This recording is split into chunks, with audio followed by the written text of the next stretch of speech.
Oh, strap in, you glorious disasters of the internet, because today we're diving headfirst into the cesspool that is Reddit's AITA subreddit.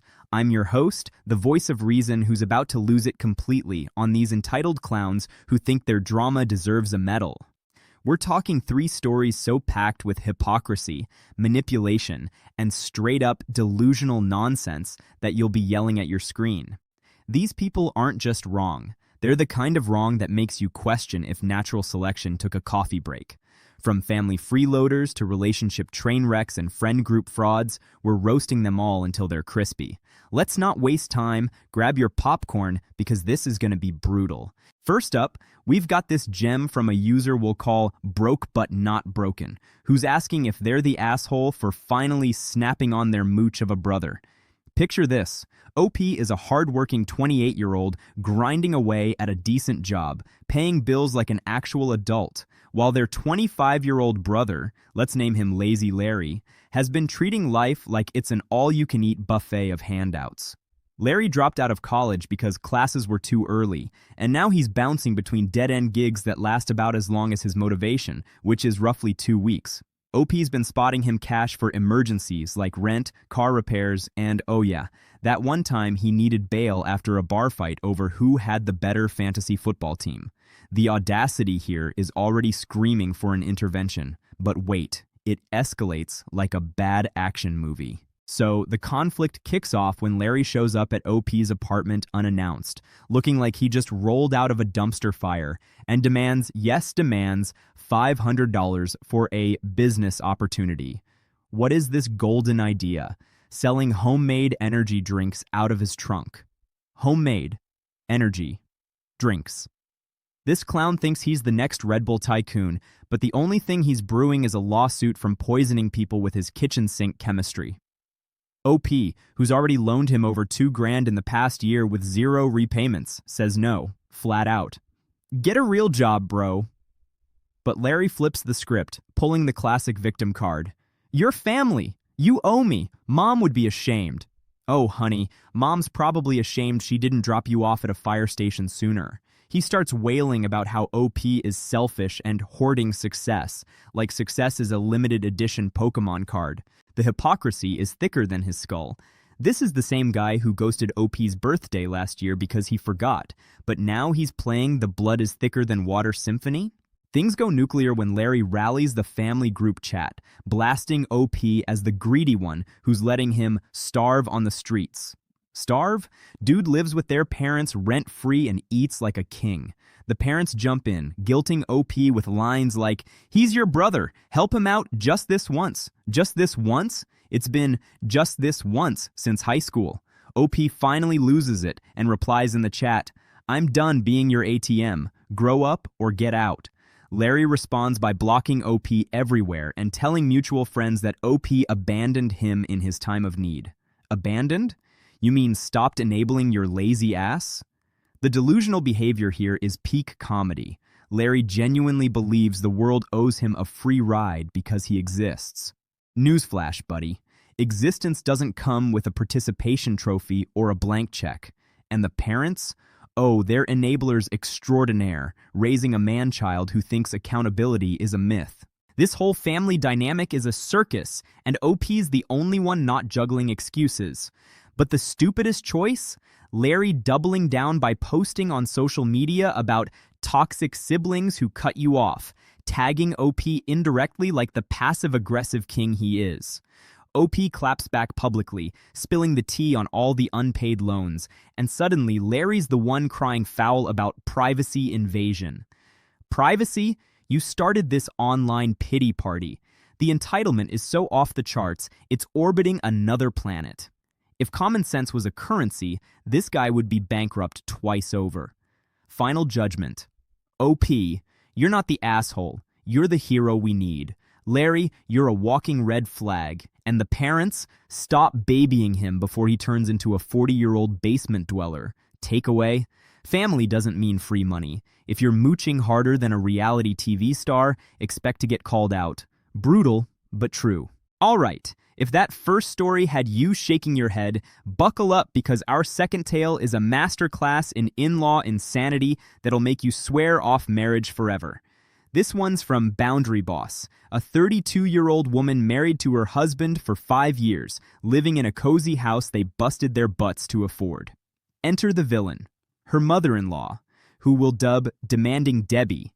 Debbie's a 60-something widow who's been struggling ever since her husband passed. Struggling meaning she refuses to downsize her McMansion or get a part-time job because that's beneath her.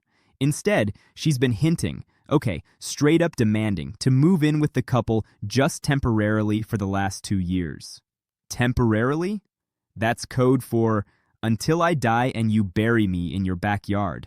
The setup is straight out of a nightmare. Debbie starts by crashing for weekends that turn into weeks, eating their food, rearranging furniture like she owns the place, and criticizing everything from the decor to how they fold laundry. "This isn't how I raised my son," she whines as if her son's a prize pig at the fair.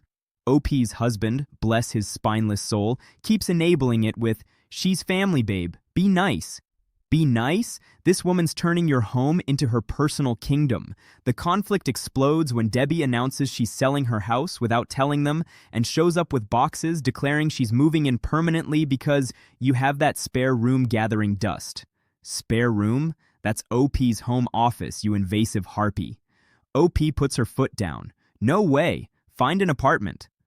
But Debbie pulls the waterworks, sobbing about being abandoned in her old age and guilting the husband with childhood stories. Manipulation level. Expert. She's acting like she's on her deathbed when she's healthier than half the gym rats I know. Escalation hits when the husband sides with mom, saying OP's being heartless and they can make it work. Make it work? By sacrificing your sanity? OP discovers Debbie's not even broke. She's got savings but wants to save for retirement while freeloading off them. The hypocrisy is delicious. Debbie lectures OP about family values, but conveniently forgets that means respecting boundaries, not bulldozing them. Stupidest choice? The husband throwing OP under the bus in a family dinner ambush where Debbie fake cries and calls OP controlling. OP storms out and later finds out Debbie's been bad-mouthing her to relatives, painting her as the wicked witch keeping Granny from her grandkids that they don't even have yet. Delusional much? This woman thinks entitlement is her birthright, like the universe owes her a rent-free upgrade. The clown behavior peaks when Debbie tries to compromise by offering to pay $200 a month for a room in a house worth way more, while still expecting maid service and meals. OP counters with market rent, and Debbie explodes. "You're treating me like a stranger." Lady, strangers don't invade like this. The husband finally grows a pair after OP threatens couples therapy or divorce, but not before whining about being stuck in the middle. Stuck? You put yourself there by not shutting this down years ago. Savage take.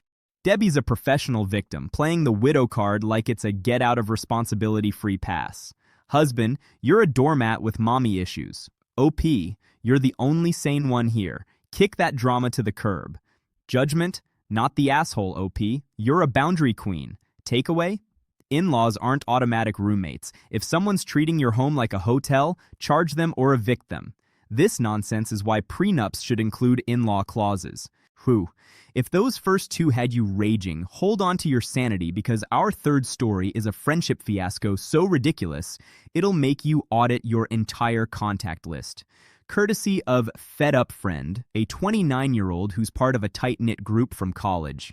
The main offender, their so-called Bestie, Flaky Fiona, a 28-year-old influencer who's more committed to her Instagram aesthetic than actual human decency. Fiona's the type who plans group trips, brunches, and birthdays, then bails last minute with excuses flimsier than tissue paper.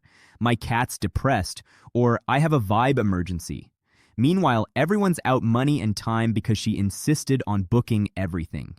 Setup time. The group, OP, Fiona, and 3 others, has been dealing with this for years, but OP's the one calling it out. Conflict ignites when they plan a weekend getaway to celebrate a promotion. Fiona's in charge, red flag numero uno, books an Airbnb, collects everyone's share, $150 each, and hyped it as the trip of a lifetime.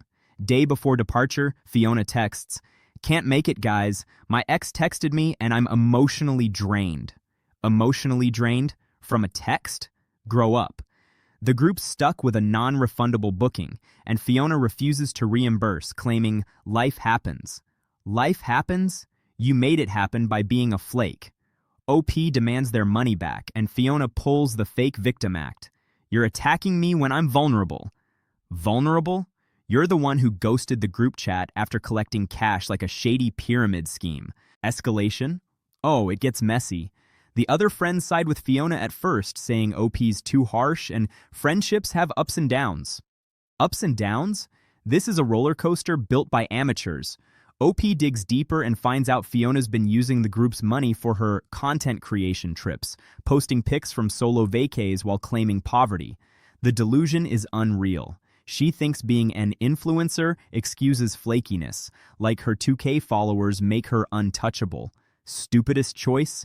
Fiona doubling down by posting a cryptic story about toxic friends who don't support your mental health, subtweeting OP. The hypocrisy slaps harder than a door in the wind. She demands loyalty but delivers none. OP rallies the group with receipts, exposing Fiona's pattern, bailing on birthdays, weddings, even a hospital visit because traffic was bad. Traffic? For a friend in surgery? Clown shoes are on tight. The embarrassing peak? Fiona shows up at a mutual event, acting like nothing happened, and tries to hug it out. OP shuts it down. Pay up or piss off. Fiona bursts into tears, accusing OP of bullying in front of everyone. Bullying? For wanting your own money back? This is peak manipulative nonsense, weaponizing emotions like a pro wrestler. The group finally sees the light, but not before some side with Fiona out of pity. Pity? She's a fraud. Husband. Wait, no husband here but the friends who enabled her? You're accomplices in this circus. Judgment. OP, not the asshole. You're the whistleblower. Fiona, you're a social parasite. Get therapy or get gone. Takeaway? Friendships aren't one-way streets. If someone's flaking more than a pastry, cut them loose before they bankrupt your trust. There you have it, folks. These 3 stories of entitlement Armageddon that prove humanity's got more red flags than a communist parade. From Lazy Larry's mooching madness, to demanding Debbie's invasion tactics, to Flaky Fiona's flake fest, we've seen hypocrisy, manipulation, and stupidity on steroids. But now it's your turn. Which one of these absolute train wrecks was the worst? Was it the brother who thinks family's a free bank? The MIL turning homes into hostels? Or the friend who's allergic to commitment? Drop your votes in the comments, smash that like button if you're as fed up as I am, subscribe for more savage roasts, and hit the bell so you never miss me dragging these clowns. Until next time, stay savage and don't be an asshole, or I'll find your story next. Peace out.